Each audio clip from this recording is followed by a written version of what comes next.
baaxad ku leh ama qaybta ugu weyn deganba in loo gafiyana ma ahayn dadku waa inay intaa fahmaan in macnaha qalad la fahansiiyo oo wax qaldan looga turjumana ma ahan oo dhalinyaro mataqaan arrintan markay dhammaatay kadib soo hadlayso oo dhibaato kicinayso ku kicinaysa in la keenana ma aha marka muhiimaddu waxay tahay qadiyad guud oo Soomaali saameyn ku leh ayay ahayd waxa laga hadlayay dayaxna wuxuu badbaadinayay dhalinyarada sumcaddooda iyo magaca guud ee mataqaan Soomaaliyeed iyo mataqaan dadnimadeena iyo damiirkeena wax muhiimadda ugu weyn ee garyaqaan oo laga hadlayo waxaa mataqaanaa ninho waxaa adigu Soomaali baa tahay Soomaalinimadaasi qofkii rabo ku soo dhaweyso ku gacaltooyo uga dhigay walaal uga dhigo qofkii aan rabin adigaba aan ku rabin it means adigaba kuma rabo macnaheedu waa inaad uga jawaabtaa anna kuma rabo waa intaas wax kale ma yaalaan waxa ay wax macnaha ka dhigayaan ay booninaayeen ma jirto wuxuu waa Soomaalinimada waa reer xamarnimada ninkii de ku ixtiraamkan ku ixtiraamin xiqdigaaga iyo mataqaanaa sharafkaaga iyo calankaaga iyo dadnimadaada u gafana de dhinac iga wareegday waa intaas waxa ay dadka wax weyn ka dhigayaan wax macna leh ma ah waa un intaas war aad aad mahadsantihiin gareeqan anka dafo horta fikirhaan horta fikirka waa lagu kala duwanaa karaa oo mararka qaar waxaa jirto ii sheeg in adiga wax si u arta ana aan wax si u arko kale way dhici kartaa laakiin waxaa u malaysaa hadda barnaamijkii isaga ahay aniga horta tusaale kasoo qabo barnaamijkii hore waa ku kala fikir duwaneen laakiin baasha markay imaado wix hadday dhammaadaan oo barnaamijka uu waqtigiisa uu dhammaado waqtigiisa waaba dhammaadaba laakiin arrinta markii la qabiilay tago kale waxyaaba diida waxyaabahaas oo kale kamid ah waxaana dhalinyarada tolkiya inaan la hadlo war nimayahow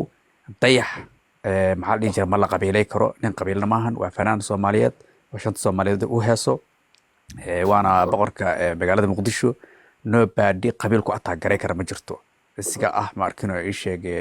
wiil abgaala isiga ah wiil hawi isiga ah wiil Soomaaliyeed nobody qabiil iyo qababa iyo fuustaas ku riixi karta ma jirto game is over barnaamijka isiga wuu dhamaaday aniga hadda markii hore waa ka soo horjeeday oo barnaamijka noocaas ah aniga garyaqaan iyo dadka isku soo horjeeda ba ahayn oo dhanka kale aan ka safnaayo showga hadda waxay dhamaadaan in hore loogu gudbaa fiican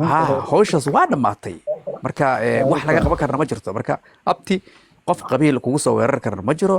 adaana ma arkino ii sheeg meeshaan ka ah ma arkino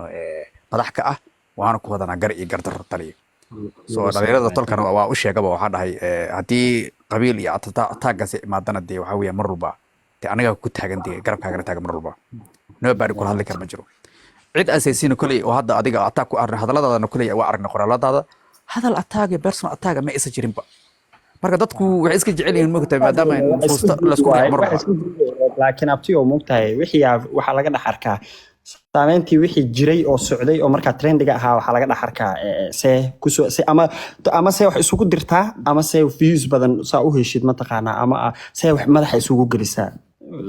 wiili walaalihiis wiili abtiyaashiis wiili familkiis that's not good qof walbaba shaq ani ilaahay markiisba waxa macna saas u fara badan agteeda kama lahan oo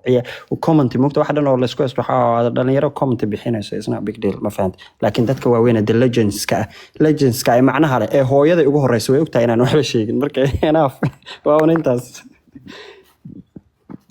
ما هو رأس عنز waa ku wadana garay gardar ciyaal xamar